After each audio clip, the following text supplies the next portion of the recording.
Pinabulaanan ni National Irrigation Administrator Eduardo Guillen ang kumakalat na online post na nagpapakitang may irregularidad sa 75 billion pesos na maguing communal irrigation project sa Lanao del Sur. Ayon sa NIA, lumang litrato ang ginamit sa mga post at hindi na ito ang kasalukuyang kalagayan ng proyekto. Batay sa joint inspection ng NIA, kompleto at gumagana ang mga pasilidad ng irrigation project.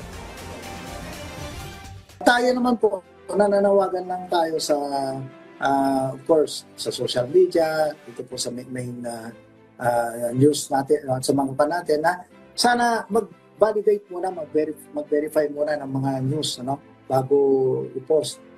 or bago ilagay sa news. Dahil alam niyo po ngayon, heightened po ang sensitivity ng mga tao dito po sa mga social media posts,